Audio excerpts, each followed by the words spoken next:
बिहार में एसआईआर को लेकर राहुल गांधी की प्रेस कॉन्फ्रेंस, कहा वोटर लिस्ट सही है या गलत, चुनाव आयोग जवाब दे।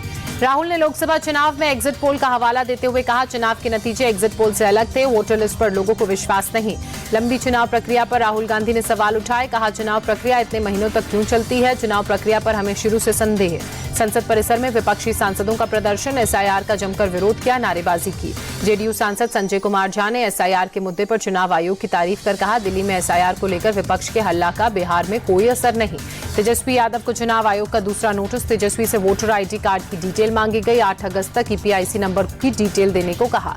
तेजस्वी ने आयोग के पहले नोटिस का भी नहीं दिया है जवाब। 1 अगस्त को तेजस्वी ने प्रेस कॉन्फ्रेंस में कार्ड दिखाया था। दिल्ली में आज शाम इंडिया ब्लॉक की बड़ी बैठक, एसआईआर और उपराष्ट्रपति के चुनाव के दौरान गठबंधन की रणनीति पर बैठक में चर्चा होगी। लोकसभा में नेता प्रतिपक्ष राहुल गांधी ने गठबंधन के प्रमुख नेताओं को डिनर पर न्योता दिया। राहुल गांधी नए आवास पर शाम 7:30 बजे डिनर का करेंगे आयोजन। संभल दौरे पर सीएम योगी आदित्यनाथ 546 करोड़ के विकास कार्यों की सौगात दी, योजनाओं की सौगात। संभल में आनंदपुर में गांव में सभा को संबोधित भी किया। टैरिफ विवाद के बीच पीएम मोदी का बड़ा बयान, बोले किसानों का हित सबसे बड़ी प्राथमिकता है, उनके हितों से समझौता नहीं करेंगे। पीएम मोदी ने कहा, हम पशुपालकों के हितों से कोई भी समझौता नहीं करेंगे, मुझे पता है व्यक्तिगत रूप से कीमत चुकानी पड़ेगी। अमेरिकी राष्ट्रपति ट्रंप को पीएम मोदी का जवाब, किसान, पशुपालक और मछुआरों के लिए भारत तैयार। टैरिफ के पीछे एग्री और डेयरी सेक्टर में डील को लेकर भारत का अमेरिका से विवाद, अमेरिकी एग्री और डेयरी डील के लिए बना रहा है दबाव। राष्ट्रपति ट्रंप ने भारत पर 25% एक्स्ट्रा टैरिफ लगाया, भारत पर कुल 50% टैरिफ लगाया। अमेरिका का 25% टैरिफ भारत पर आज से लागू, अतिरिक्त 25% टैरिफ 27 अगस्त से लागू होगा। अमेरिकी टैरिफ में बढ़ोतरी पर विदेश मंत्रालय की कड़ी प्रतिक्रिया, कहा ट्रंप का फैसला अनुचित और अन्यायपूर्ण, भारत करेगा राष्ट्रीय हितों की रक्षा। ट्रंप के टैरिफ को लेकर कांग्रेस सांसद प्रमोद तिवारी ने कहा, ट्रंप ने भारत पर आर्थिक बोझ लादा, इससे हमारा निर्यात प्रभावित होगा।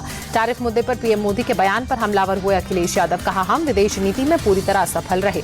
अखिलेश यादव ने कहा, यही लोग दावा करते थे कि दुनिया में सबसे मजबूत रिश्ते हैं, ये भी कहते थे कि कोई देश ऐसा नहीं जिससे भारत को सम्मान ना मिला हो, ना दिया हो।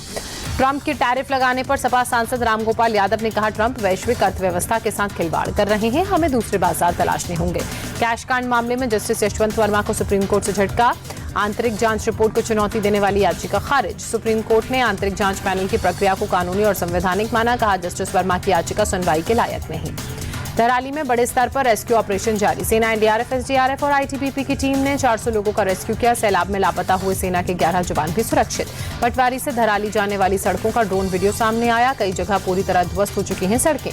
मटली हेलीपैड से लगातार एनडीआरएफ, एसडीआरएफ के जवान उड़ान भर रहे हैं। उत्तरकाशी के आपदा प्रभावित क्षेत्रों में राहत का वितरण भी हो रहा है।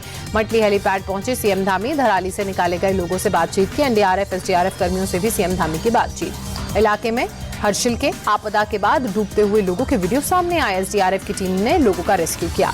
बादल फटने के बाद भटवारी से धराली जाने के रास्ते अभी भी बंद हैं, कई जगह पर रास्तों का नामो निशान मिट चुका है। उत्तराखंड के मुख्य सचिव आनंद वर्धन ने अधिकारियों के साथ बैठक ली, बादल फटने से आई त्रासदी के बाद के राहत बचाव के कार्यों की समीक्षा की। जम्मू कश्मीर के उधमपुर में बड़ा हादसा, सीआरपीएफ की गाड़ी खाई में गिरी, 3 जवानों के शहीद होने की खबर, कई घायल। दिल्ली के लाजपत नगर में शालीमार टेक्सटाइल पर जम्मू कश्मीर पुलिस की रेड, कश्मीर के रहने वाले अयूब भट्ट और रफीक शाह अरेस्ट। आतंकी फंडिंग के स्लीपर नेटवर्क की जानकारी मिलने के बाद कार्रवाई, आतंकी संगठन लश्कर-ए-तैयबा को फंडिंग का भी आरोप। यूपी के कन्नौज में दबंगों की करतूत, एक युवक ने शराब लाने से मना किया तो सड़क पर कपड़े उतारकर पीटा, पुलिस ने नामजद आरोपी को हिरासत में लिया। प्रयागराज में बदमाश और पुलिस के बीच एनकाउंटर में वांटेड अपराधी आशीष रंजन उर्फ छोटू ढेर हत्या के कई केस में वांटेड था 4 लाख का इनामी।